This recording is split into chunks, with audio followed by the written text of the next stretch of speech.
guys, Stefan Fischer here from AllOffroad. Thanks a lot for tuning in. In today's video it is again lithium time, because it is roughly 1 year now since I installed my dual DCS LiFePo4 under bonnet setup, and I would like to share with you my initial impressions, my install, my wiring setup, a little bit the pro and cons of having lithium under the bonnet, and also some general lithium information. So before we start, let me get two things out of the way. Number one, DCS has not paid me any money to review their products. However, they have provided me 3 LiFePo4 batteries for long-term test and review. My only obligation is to share my experience and provide DCS feedback about their products. Also, please keep in mind I'm no expert in that area. I do my best to research everything as thoroughly as possible. I cross-check, I use many different sources, but at the end that information is mainly gathered for my own benefit because I have that set up in my vehicle. So always cross-check my information, and if I have made any mistakes, that is solely on me. Before I went to the dual under bonnet setup, I had a few other auxiliary battery systems. So I started with a standard lead acid and just AGM, both under the bonnet. That didn't last too long, I guess because of the high heat operation. Then I went to a lead crystal battery. The lead crystal battery I didn't like for a few reasons, and I have an extra video on my YouTube channel for that. Then I had a standard AGM starter battery under the bonnet and a Revolution LiFePo4 battery in the back, and that was pretty good. It worked very well, and it really all of a sudden just worked. I didn't constantly have to panic about whether I had enough power to charge my batteries or whether the battery would be empty in the morning. So that was definitely the right move. But when I was looking for a new LiFePo4 battery to test for my Jeep, one of my YouTube subscribers actually alerted me of the dual DCS under bonnet setup. At that stage I wasn't so sure about an under bonnet setup because the general consent seemed to be it's not a good idea. So given that this is my remote touring vehicle, that's not a decision I would make lightly, and I spent several months conversing with DCS, doing my research, asking tons of questions, but everything on paper added up for me, and I decided to make the plunge and try that dual DCS battery setup in my Landcruiser. Unfortunately, over the past year I have used the vehicle less than I wanted to because of all the COVID. However, last year in December I went with the family for a 1 month trip outback New South Wales along the coast, and that was during that super hot days. So I certainly have used the lithium in very high heat situations, well over 40 degrees, with driving up and down hills, have had no issues. I after that had a trip to Fraser and back, also zero issues with the batteries, just perfect. We stayed stationary in one camp for 2 nights, and yeah, absolutely no issue doing whatever I wanted to do, charging my drones, charging all my camera batteries, and I never run out of power. I also have been on 2 camping family trips, and on one trip we pretty much were stationary for 5 days. We had sporadic sun coming in and out, but it was in dunes, so you have all the cliffs around it. Had always enough top up from the solar panel, and yeah, pretty much did 5 days there without starting the car.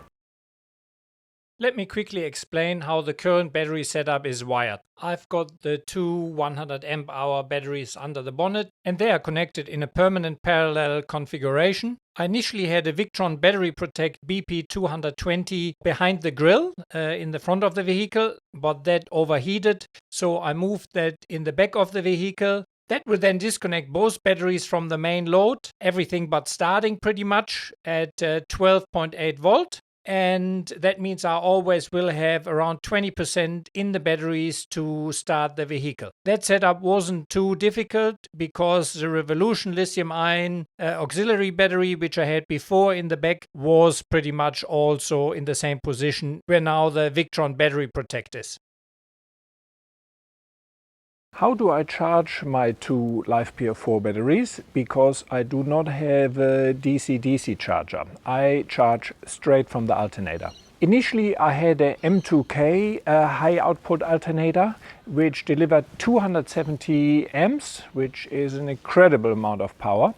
And even at idle it delivered 200 amps into the batteries. And I used that alternator for the first 6-7 months of having the batteries and really had no issues. However, for longevity, I understand it would be better to have an alternator which I can actually limit in the output voltage, and with the M2K I couldn't do that. I also for some time was eyeing a completely sealed alternator unit so it wouldn't be affected by mud or water, and that's when I got onto Rapid Power. They have a completely sealed water-cooled unit and it has a little bit lower output. It only provides 200 amps at peak. So I have one of these alternators in the car now, and the voltage is limited to 13.85 volt. That means my battery will never be 100% charged. I will be sitting at around 98%, but it is much better for longevity, and especially in a high heat situation like under the bonnet, because you don't hammer the battery permanently with 14.4, 14.6 volt. But one of the benefits really of the DCS batteries are that in the most cases you can charge them straight from the alternator. As a matter of fact, the most modern smart alternators actually act kind of like a DC charger and reduce the voltage when they sense that the battery is full. But make sure that you check with DCS and see whether your setup is suitable for direct alternator charging. For me so far, no issues, but it's early days. I should also mention that I have an 80 watt red arc solar panel permanently mounted on the roof, and in addition to that I have a 150 watt red arc solar blanket which I can then put out if need to be. I use the Victron MPPT 100/20 as my solar regulator. Let's briefly talk about high current applications, because there is a YouTuber who still reckons that LiFePo4 is not well suitable for high current applications. However, we got to keep in mind that LiFePo4, before it entered the market for the car or for the auto industry, despite Tesla, has been used for quite some time in remote solar installations, in house solar setups. And obviously, if you're gonna draw power from your battery bank at home, you run dryers, you run dishwashers, so a lot of high current applications. So a good LiFePo4 battery is well suited for high current applications, but that's where you really need to check the specs of the batteries, because pretty much every cheap battery is not suited for high current applications. However, with the DCS batteries, that is really no issue. As a matter of fact, with the 100 amp hour battery, you can run an up to 2000 watt inverter of that single battery. So I have done a little test of winching the cruiser with a LiFePo4 battery. It's not an extreme winching situation by any means, but I had the handbrake on, I put a lock in front of it, it is on an incline, but I will do more testing when that situation ever arises. In general, my risk assessment is that I do not have to winch that much. Let me show you a quick example of that winching test. Please keep in mind, in general, you would winch 15 seconds on and 30 seconds off to let the winch cool down and also the battery recover. I decided here to winch through for 1 minute to put maximum load on that batteries. You got to keep in mind that you have the current draw which you can draw off the two batteries, but on top of that you obviously also have the alternator, because your engine will be running when you winch. So I have 200 amps available from the alternator, and then I have 400 amps roughly available from the two batteries. I don't know any consumer winch who would exceed that. Also to keep in mind that with a high current application of any battery, the available amp hours actually drop considerably. However, with LiFePo4 and high currents, you get more juice out of that battery than, for example, a lead acid battery. DCS is an Australian company who designs and develops all their battery systems in-house. So they don't just purchase stuff from China or get parts from China and whack it together. They do all the development and all the research. They are small enough to care, but big enough to matter. They have big contracts with Telstra. They do military specs battery systems. So they really know what they're doing and are a specialist in that area. If you compare the battery specs of the DCS batteries against any other LiFePo4 battery on the market here in Australia, you will see that DCS probably is the best battery on the market. Their case design with thermal efficiency in mind is all developed here in Australia. They have a military-grade battery management system which only shuts down at 110 degrees. The most battery management systems from other manufacturers don't last much higher than 50 degrees. The battery has a built-in Bluetooth sender and a Bluetooth app which tells you about all vital stats of that battery. It has a low temperature charge protection. It has a very high cycle life. Like with any battery, if you put it under the bonnet, the lifespan of the battery will be reduced. I'm not sure yet how much life I will get out of that dual setup. However, DCS warrants it for 3 years, but we hope that we get between 5 and 7 years out of that battery under the bonnet. If you have the battery not under the bonnet, somewhere in the back of the car, theoretically you should get 10 years and more out of a LiFePo4 battery. Let's talk about weight saving and the power available. For example, one DCS battery weighs just shy of 13 kilograms. The equivalent AGM battery weighs 30 kilograms. My two 100 amp hour LiFePo4 batteries give me 200 amp hours of usable power. If I would like to have the same available power with AGM batteries, I really need 4 100 amp hour AGM batteries.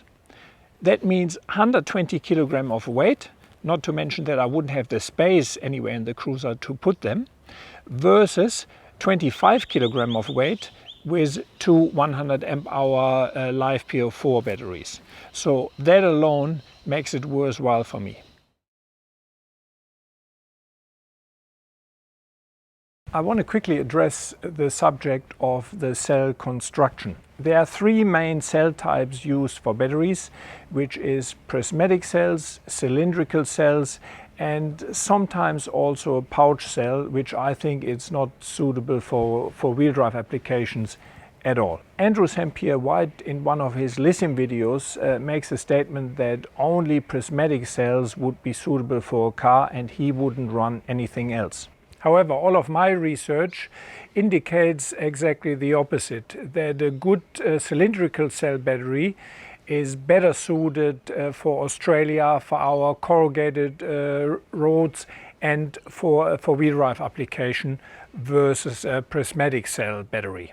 So why is that? Number one, Tesla is the biggest company in regards to lithium batteries. They are on the absolute forefront, have spent the most time in research and development, and they use cylindrical cell batteries in all of their vehicles. The internal design of a prismatic cell is less vibration resistant than of the cylindrical cell. Number 3 would be safety. While LiFePo4 batteries are some of the safest batteries on the market, you still can have a thermal runaway if a few things together go wrong. A cylindrical cell stores less energy per cell because it's smaller. It's also encased in metal and has a blow-off valve. A prismatic cell stores far more energy. For example, a 100 amp hour battery usually only has 4 prismatic cells, and that means if you ever have a thermal runaway, you have far more energy which will be released. Redundancy. A cylindrical cell battery can have multiple cells fail without it affecting the whole battery too much. In a prismatic cell battery, if one of the cells fails, your battery is pretty much gone and you won't have a battery. Obviously, I don't have to explain why that wouldn't be very helpful in a remote touring situation where a battery failure really can spoil your trip. Cylindrical cells are also the most popular cells, so they are a little bit cheaper, and the standard of manufacturing cylindrical cells, I reckon, is better than for prismatic cells. Heat dissipation. For cylindrical batteries, you can also make a more heat-efficient frame and case design. Because you can leave space between each individual cell, you allow the heat to dissipate. In a prismatic cell battery, where you have 4 big cells, they are often whacked very close together. That means they actually heat each other up, and heat dissipation is far more difficult to achieve. To my knowledge, the DCS battery is also the only battery who passed a military grade vibration test. Don't get me wrong, I don't mean that a prismatic cell is absolutely not suitable and won't work in a vehicle. I had the Revolution battery in the rear of my cruiser, and it did the Canning stock route, it did the Tenemize, so it copped a lot of vibration and I had no issue. However, if we're gonna examine both technologies and put them side by side, it appears that a cylindrical cell is better suited for in-car application than a prismatic cell. So if I have the choice, I will go with a cylindrical cell battery over a prismatic cell battery. I had a few people commenting who could not understand why I would have changed from my Revolution and my AGM starter battery setup to a dual under Bonnet LiFePo4 setup. So let me quickly explain that. Number one is redundancy. Now I have 2 100 amp hour LiFePo4 batteries, which both can act as starter batteries as well as auxiliary batteries. So if one of their battery fails, I still can start off the other battery and I can run my fridge and charge all my gear from that battery as well. So 2 multi-purpose batteries are better in my book than having one dedicated starter battery, which really only works a few seconds per day, and then one auxiliary battery. Number 2 is available amp hours. With my old setup, I had the 100 amp hour Revolution LiFePo4 battery, so I only had 100 amp hours usable auxiliary capacity. Now with the 2 100 amp hour LiFePo4s from DCS, I have around 160-170 amp hours for auxiliary use, and the remaining 30 to 40 amp hours are reserved for starting. The last reason would be weight and space saving. My AGM battery was 30 kilograms, the LiFePo4 battery is 13 kilograms. Also, both are now under the bonnet, so that means I have more room in the back of the vehicle for other stuff. So did I have any issues with the battery system so far? Not really. I had some initial issues after the installation because our initial installation was not a permanent parallel. We had the battery disconnect between battery 1 and battery 2, and that then was supposed to isolate battery 2. However, what I didn't know, when my engine conversion was done, one of the power sources to keep the engine running was taken from the auxiliary battery and not from the starter battery. So when the Victron battery disconnect overheated then on a very hot day, because it was in the engine bay in front of the intercooler, and that meant the car wouldn't start anymore. I show you a little bit of footage here which my son shot from that incident. This actually was the first proper day out driving with the new setup. The auxiliary is right now 4.2. The fans are on, but the car doesn't turn on. Every time we try and turn the car on, it stops. The latest updates, the car is up and running, as you can see. However, once we diagnosed the issue, we ensured that all of the power to run the engine is taken from the one starter battery, and we also put the batteries in a permanent parallel, and yeah, I have had no issues since. The Bluetooth app, the state of charge is not super correct, so that is the only thing which I don't like that much. I think that has been rectified in newer batteries because they implemented some markers into the cells, so apparently that is very accurate now, but I couldn't really test that because I still have an older version which doesn't have that. Also, the Bluetooth app stopped working after Apple implemented some new security features, but that took 2 or 3 weeks and has been rectified now. So yeah, I can't really complain. I mean, there are a few little things I'd love to see improved. For example, I would like to be able to rename the different batteries in the Bluetooth app, because having 3 batteries, I always have to go by the number. Mind you, also the battery in the closest proximity shows first. But yeah, nevertheless, I would like if I could rename the batteries and give them specific names, that would be great. One other small thing is that the rigidity of the case could be a little bit stronger in the center part. No big issue, it just means you can't clamp the battery down as hard as you could with a normal lead acid battery. It hasn't caused me any problems, the battery sits tight, you just need to be aware of it and be a little bit gentle when you tie it down. One great thing to see was that DCS really takes these suggestions to heart, and everything I mentioned here has either already been improved or it's on their to-do list and will be changed in the near future. DCS certainly doesn't appear to be standing still and resting on their laurels, but constantly improving their product. So what's my verdict so far? Unfortunately, over the past year, I have used the vehicle less than I wanted to because of all the COVID. So far, I'm super happy with that battery setup, but only time will tell. If this setup now lasts me, say, a minimum of 5 years, I'm very happy with it and I would highly recommend it and not go back. If it lasts me only the 3 years, which is the factory warranty for under bonnet installation, then yeah, you really have to weigh up whether it's worth it for you. I still think for me it is probably worth it because of all the other benefits I mentioned earlier. But it is very clear with any under bonnet setup you will reduce the lifespan of the battery. I also like to give a big shout out to Joe from JS Auto Electrics. He did all of my LiFePo4 setups.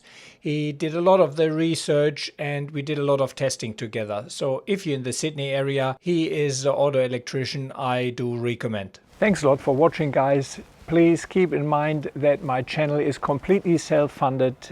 Everything I do here I pay out of my own pocket for. And if my videos are of any help to you, if you got some tips from it or maybe it helped your purchase decision, please consider heading over to Patreon and becoming one of my Patreon supporters. With the equivalent of a cup of coffee or maybe even a few, you can really help me make that videos. You get the videos a little bit earlier and you have access to ask me direct questions, because I'm getting so many questions per week. I can't really answer the most Facebook or Instagram questions. So all my Patreon supporters, if you have a question and I can answer that easily, I will certainly try to help you out as best as I can. Thanks for watching and I hope to see you along the tracks.